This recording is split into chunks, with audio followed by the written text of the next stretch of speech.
তো নমস্কার বন্ধুরা, আশা করি সবাই ভালো আছেন। তো বন্ধুরা, এখন আমি যে ছবিটার বিষয়ে কথা বলবো সেই ছবিটার নাম হলো টাইগার, যেখানে আমরা লিড চরিত্রে মিঠুন চক্রবর্তী, দেবশ্রী রায়, রজতাভ দত্ত সহ আরও অনেককে দেখেছিলাম। তো ছবিটা সত্যি কথা বলছি, দেখুন গল্প ওয়াইজ বলতে গেলে গল্পটা যেটা ডিমান্ড করে যে আমাদের দেশের যে বিভিন্ন রকম কালোবাজারি বা দুর্নীতি হচ্ছে, সেই দুর্নীতির বিরুদ্ধে একটা দল রয়েছে যারা কিন্তু এই দুর্নীতির বিরুদ্ধে রুখে দাঁড়াচ্ছে, সেটা নিয়ে সিনেমার গল্প। এর থেকে বেশি কিছু জানতে গেলে সিনেমাটা দেখতে হবে। তো এই সিনেমাটা বিভিন্ন ভাষায় রিমেক হয়েছে। আমরা পবন কল্যাণকে যে কি টাইগার টেগোর বলে একটা সিনেমা দেখেছে, গব্বার ইজ ব্যাক, এরম টাইপের গব্বার ইজ ব্যাক হিসেবে অক্ষয় কুমার করেছিল, বা একটা বেশ মানে সব জায়গাতেই রিমেক হয়েছিল। বাট আমি যদি পরিষ্কারভাবে সমস্ত ছবির কথা নিয়ে আলোচনা করি, তো ডেফিনেটলি সমস্ত ছবির থেকে আমার কিন্তু ডেফিনেটলি অবশ্যই টাইগার ছবিটা ভালো লাগে। তার কারণ হচ্ছে একটা, যে টাইগার ছবিতে রজতাভ দত্ত এবং মিঠুন চক্রবর্তী জাস্ট অসাধারণ পারফরমেন্স ছিল। রজতাভ দত্ত এবং মিঠুন চক্রবর্তীর যে কটা ছবি আছে তুলে দেখে নিন বাংলার কমার্শিয়ালে, মানে এমন একটা মাইলস্টোন তারা সৃষ্টি করে দিয়ে ছবির মধ্যে, ছবিটায় অন্য কোনো দিকে আপনাদের নজরই পড়বে না। জাস্ট মিঠুন চক্রবর্তী এবং রজতাভ দত্তর স্ক্রিন প্রেজেন্ট এবং তাদের ডায়লগ ডেলিভারি দেখবেন, জাস্ট পাগল হয়ে যাবেন, ছিটকে যাবে এক কথায়। ছবিতে আপনি স্ক্রিন প্লে কতটা খারাপ, কি ছবির মধ্যে কী গল্প রয়েছে, আপনার এসব মাথা ব্যথা থাকবে না ছবির মধ্যে। জাস্ট মিঠুন চক্রবর্তী, রজতাভ দত্তকে দেখবেন আর জাস্ট আপনার একটা অন্যরকম দুনিয়ায় আপনি চলে যেতে পারেন। এরকম ছবি কিন্তু মিঠুন চক্রবর্তী এবং রজতাভ দত্ত, এই টাইগার একটা ছবি। এই টাইগার ছবিটা শুধুমাত্র মিঠুন চক্রবর্তী, রজতাভ দত্তের পারফরমেন্সের জন্য বাংলা ছবিটাকে আমার মনে হয় বাকি সমস্ত ছবির থেকে অনেকটা বেটার বলা যায়। তো দেখুন, এই ছবিটার বিষয়ে কথা বলবো, তো তার আগে প্রত্যেকটা বন্ধুকে অনুরোধ করবো, চ্যানেলটা নতুন হয়ে থাকলে অবশ্যই চ্যানেলটি সাবস্ক্রাইব করবেন, আর যদি ভিডিওটি পছন্দ হয় অবশ্যই লাইক কমেন্ট শেয়ার করবেন। তো প্রথমেই যদি পজিটিভ পয়েন্ট আমি বলতে হয়, প্রথমেই বললাম যে রজতাভ দত্ত এবং মিঠুন চক্রবর্তী, তাদের মধ্যে যে কম্বিনেশন, তাদের যে ডায়লগ থ্রোগুলো অসাধারণ ছিল। কয়েকটা জায়গায় মনে পড়ছে আর কি, যে জায়গায় আর কি রজতাভ দত্ত কে মিঠুন চক্রবর্তী ধরে নিয়ে এসছে, যেখানে একটা কোর্ট শুরু হয়, যেটা কোর্টটা শুরু হয় রাত 12টার পর, এবং সেই মুহূর্তে মিঠুন চক্রবর্তী একটা বেরোচ্ছে, এন্ট্রি নিচ্ছে, এবং সেই মুহূর্তে রজতাভ দত্তর ডায়লগ থ্রোটা দেখবেন, এবং সেখানে মিঠুন চক্রবর্তী তার বিপরীতে যে ডায়লগটা দিচ্ছে, সেগুলো জাস্ট একটা সিটি মারা মুভমেন্ট, মানে জাস্ট বলে তোমায় বোঝাতে পারবো না। যদি কেউ দেখে থাকে টাইগার ছবিটা, তো সেই সিনটা সবাই ইমাজিন করতে পারবে কী সিন ছিল।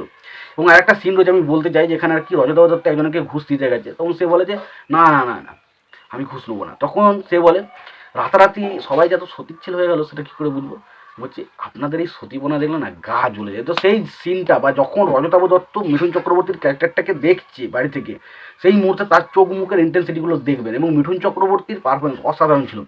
এবং ছবিটা এখানে যদি বলি, তো এখানে মিঠুন চক্রবর্তী একজন প্রফেসর, সে তার কয়েকজন ছাত্র নিয়ে দেশের যে দুর্নীতি হচ্ছে তাদের মধ্যে বেছে বেছে, যারা খুবই দুর্নীতির সাথে যুক্ত, সেই সমস্ত বেছে বেছে মানুষদেরকে সে কিডন্যাপ করছে, এবং তার মধ্যে একজনকে সে খুন করছে, এবং বাকিদেরকে সতর্ক করে দেওয়ার চেষ্টা করছে। এরকম কিন্তু একটা ছবির মধ্যে দেওয়া হয়েছে, এবং সেটা হচ্ছে ছবিটার মূল বিষয়বস্তু।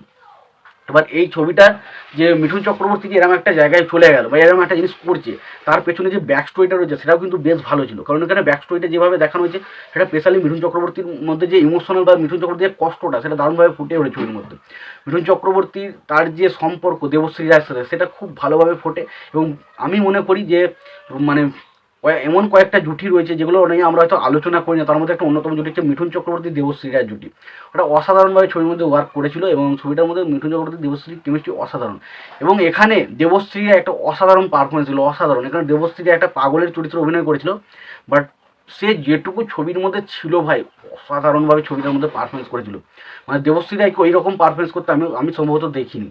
এবং ছবির মধ্যে অ্যাকশন সিনগুলো বেশ ভালো, মিঠুন চক্রবর্তীর ডায়লগ, স্ক্রিন প্রেজেন্ট অসাধারণ ছবির মধ্যে। তো টাইগার একটা পুরোপুরি মাস কমার্শিয়াল সিনেমা, তার মধ্যে ছবির মধ্যে সব কিছু রয়েছে। হিরো ভিলেনের মধ্যে ট্যাসেল রয়েছে, দেবশ্রী মিঠুনের মধ্যে একটা সুন্দর কেমিস্ট্রি রয়েছে, এবং পাশাপাশি বেশ ডায়লগ রয়েছে, একটা ভালো দুর্নীতি বিষয়ক গল্প।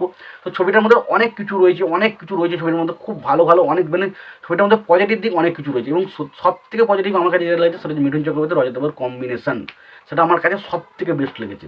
এবং ছবির মধ্যে গানগুলো যদি বলি, গানগুলো কিন্তু দেখুন খুব খারাপ নয়, গানগুলোর মধ্যে কিন্তু বেশ ভালো ভালো গান ছিল।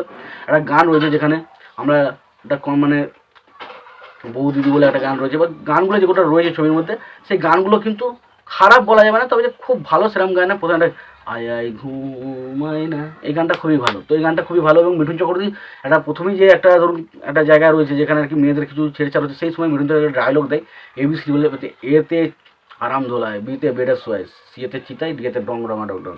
তো মিঠুন চক্রবর্তী মানে একটা অন্যরকম ডায়লগ। এবং এই ছবিতে মেন ডায়লগ ছিল, কমা নয় দাড়ি নয় একদম ফুলস্টপ। তো সেই ডায়লগগুলো কিন্তু অসাধারণ লাগে মিঠুন চক্রবর্তীর গলায়।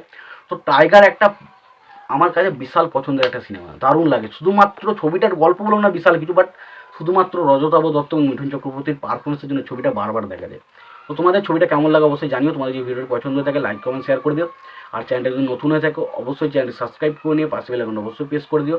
ভালো থেকো, সুস্থ থেকো, দেখা হচ্ছে পরে।